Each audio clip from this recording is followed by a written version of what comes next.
Welcome back to Galaxy Recaps. Today we'll be diving into an action thriller movie titled Nobody. Enjoy the recap. The film opens with Hutch Mantle, a handcuffed, visibly injured man.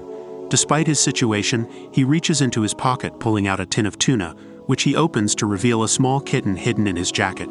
Sitting across from him are two interrogators, a man and a woman. From here, the scene shifts back to the beginning of Hutch's week. On Monday, we see Hutch immersed in a mundane routine. He spends his day working at his father-in-law's metal fabrication company, keeping up with the usual training, and returning home to find his relationship with his wife Becca strained, marked symbolically by a pillow dividing them in bed. The rest of the week unfolds much the same, with Hutch locked in a monotonous cycle. He's disconnected from his family, including his two children, Brady and Sammy, as he moves through an uninspired life. One night, this routine is shattered. He hears his dog barking aggressively. Concerned, he checks on his daughter, then his son, and eventually heads downstairs. There, he's shocked to find two intruders in his home, grabbing a golf club. Hutch prepares to call 911 but is swiftly intercepted. The burglars demand money, and though Hutch offers them what he has, they learn most of it is in his bank account. They proceed to steal his watch, and as he observes them, he notices a peculiar tattoo on one of the intruders. Suddenly, his son Brady jumps on one of the burglars, attempting to wrestle him. Hutch, however, holds him back, allowing the intruders to escape when Becca hears the commotion and unintentionally scares them off. The police soon arrive, and Hutch is left wondering if he did the right thing by letting the intruders go. One of the officers assures him he made the safest choice, though his family, particularly his son and wife, look at him with disappointment. That night, feeling the strain with Becca, he retreats to the doghouse, where his daughter Sammy offers him comfort, staying with him until morning.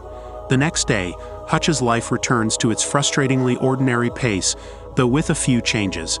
Brady sports a black eye from the scuffle and avoids speaking with his dad. Becca tries to encourage Hutch, but his day only worsens when their neighbor Jim flaunts his new Mustang.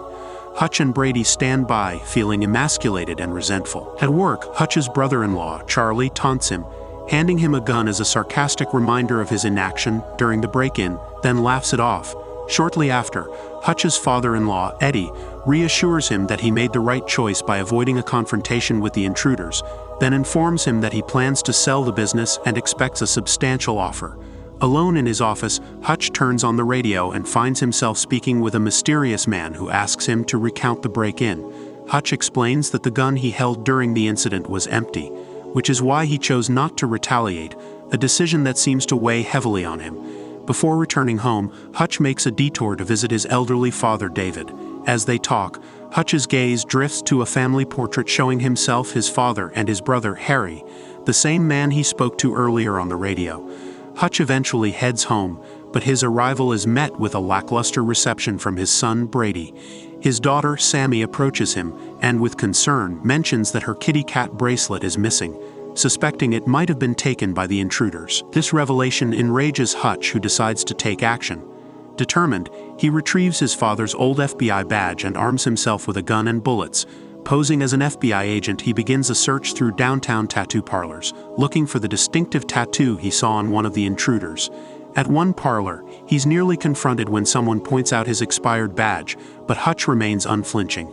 A man with a tattoo spots Hutch's own ink, recognizes him as a fellow professional, and respectfully locks the door, allowing Hutch to gather the information he needs. Armed with this intel, Hutch tracks down the two intruders, catching them off guard in their home. He pistol whips the man and demands the return of his watch and Sammy's bracelet. But as he hears the sound of a baby crying from another room, he relents, deciding to spare them. Outside, Hutch unleashes his pent-up frustration, slamming his fist into a nearby wall before heading home. On his way back, a car next to him crashes into a barricade, and 5 men, clearly intoxicated, exit and begin to harass passengers on a nearby bus. Frustrated and seeking an outlet, Hutch boards the bus, ushers the driver outside for safety, and locks the doors. Then, in a bold move, he empties his gun, challenging the thugs to a bare-knuckle confrontation. The fight that ensues is brutal and unrestrained. Hutch initially takes a few hits, but his instincts quickly take over. He retaliates with precise and relentless force, dispatching each thug one by one. At one point, he's stabbed, yet he keeps fighting, fueled by rage. When the knife is used against him, he turns it back on his attackers. Despite being thrown through the bus window, Hutch re-enters the bus for round 2. Showing no mercy this time, he dismantles the remaining thugs, even using a metal pole to finish off one, leaving the gang incapacitated on the bus floor. Afterward, Hutch calmly hands the bus driver her phone before walking off as if nothing happened. When he finally arrives home, Becca is shocked at the sight of his injuries. She tends to his wounds, and as they sit together, they reminisce about the better days of their relationship. That night, when Hutch returns to bed, Becca removes the pillow partition, a subtle yet profound gesture signaling that she's ready to reconnect, marking a shift in their relationship. Elsewhere, in a crowded club, Julian, a ruthless crime boss, demonstrates his dominance by killing a random man in front of his crew, making it clear why he's in charge. During his conversation with his men, Julian receives a call that leads him to a hospital where he finds his brother critically injured thanks to none other than Hutch. He interrogates the remaining injured goons until one of them shows him Hutch's bus card, giving him his first clue. Meanwhile, Hutch is in high spirits the next morning. He shares a rare moment with his son, even praising him for his quick thinking during the home invasion. However, the lightheartedness is cut short by a call from Hutch's brother, warning him that he's in serious trouble with the Russians and advising him to meet the barber for more information. Ignoring the urgency, Hutch heads to work, only for his phone to be flooded with more messages from his brother. Finally, Hutch decides to follow his brother's advice, meeting with the barber, who hands him a dossier detailing Julian's organization, Obuk, a vast empire worth hundreds of millions with an endless reach. As Hutch reads through the file, he realizes the full extent of Julian's power and violent tendencies. Meanwhile, Julian, intent on digging up dirt on Hutch, blackmails a Pentagon computer technician into accessing Hutch's records. However, the digital files are classified above the technician's pay grade, so he resorts to scanning hard copies, eventually finding a file marked Operation Nobody. When the scanned documents reach Julian's hacker, she's so terrified by what she sees that she quits on the spot, throwing the files at Julian before fleeing. Unfazed by the revelations, Hutch enjoys a peaceful moment with his family that evening. But his instincts soon detect an ominous presence, several tinted cars parked outside. Sensing danger, he instructs his family to head to the basement and warns them not to call 911. After cutting the lights, Julian's assassins infiltrate the house. Armed with only a baseball bat, Hutch confronts them, taking down 2 attackers swiftly and grabbing a kitchen knife to defend himself further. The fight intensifies as Hutch battles multiple intruders, wielding anything within reach. Despite being thrown across the kitchen counter, he finds the strength to take out several more assassins before one of them touches him, subduing him long enough to stuff him into the trunk of a car. But Hutch is far from defeated. Even while handcuffed, he breaks his own fingers to free his hands, then opens the trunk, grabs a fire extinguisher, and sprays the assassins in the front seat, blinding them. The chaos causes the car to crash and flip, allowing Hutch to escape from the wreckage. He interrogates one of the dying assailants before making his way back home, where he immediately calls his father to warn him about the dangerous events that just unfolded. Upon returning home, Hutch surveys the aftermath of his battle with the assassins, finding his family in shock at the scene of destruction. They now see Hutch in a new light, realizing he's far more formidable than they ever imagined. Hutch instructs Becca to take the kids to safety, and as they leave, he pulls out a stash of gold bars and sits down with a wounded assassin who is still barely alive. In this rare moment of vulnerability, Hutch recounts a pivotal experience from his past. He shares how, during one job, he was ordered to kill a man but instead chose to listen. Hutch ultimately spared the man's life, and a year later found him happily married with children.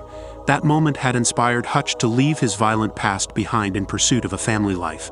But now, pushed back into his old ways, Hutch knows he can no longer keep this side of him hidden.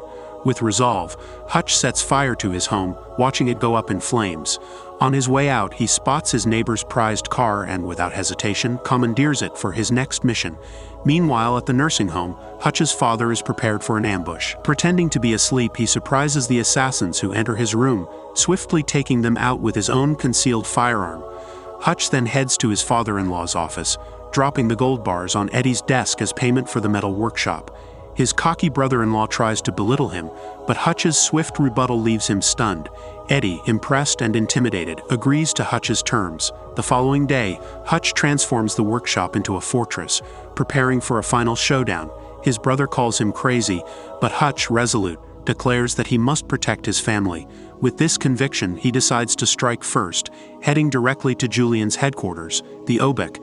He arrives armed to the teeth, taking out bodyguards with precision and confidence, leaving a trail of devastation as he marches through the building. Meanwhile, Julian is on stage performing when he spots Hutch, seated calmly in the audience. Furious yet wary, Julian confronts Hutch, who nonchalantly reveals a hidden claymore mine, prompting Julian to order his men to back off. Hutch informs him that he's burned down everything Julian owns, a retaliation for Julian's attack on his home. He then offers Julian a truce, suggesting they end their vendetta. However, he leaves the choice to Julian, walking away in full view of Julian's men, daring them to make a move. As Hutch heads to his car, he locks eyes with Julian, giving him a cold, unyielding stare.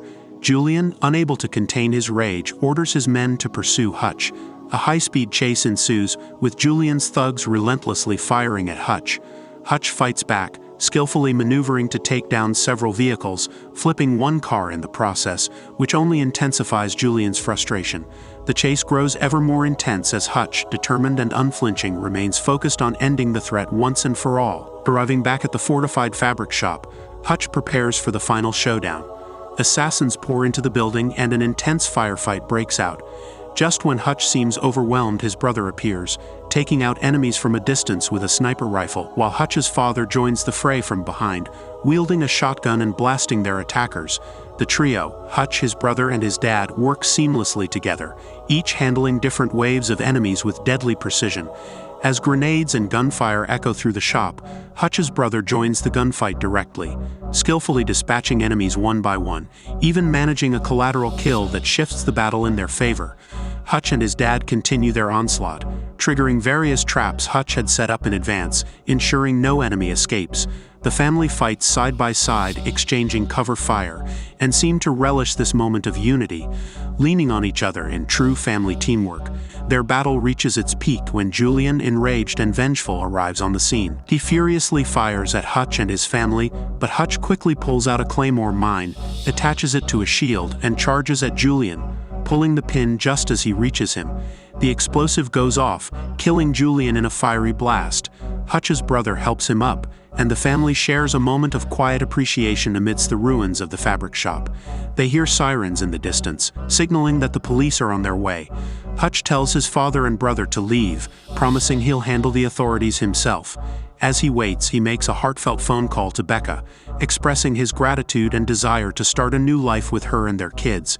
When detectives arrive and question him, Hutch responds with a single word: nobody. At that moment, the detectives receive a mysterious call, instructing them to release Hutch immediately. 3 months later, Hutch and Becca are moving into a new home, and Hutch appears more content than ever. Oddly, he receives a call on the real estate agent's phone, offering him another mission, leaving him to contemplate his next steps. In a post-credit scene, Hutch's father and brother are seen in the back of their RV, humorously arguing over their kill counts. The RV's interior is stocked with a full armory, hinting at more adventures to come. Thanks for watching. Don't forget to like and subscribe, and we'll see you on the next one.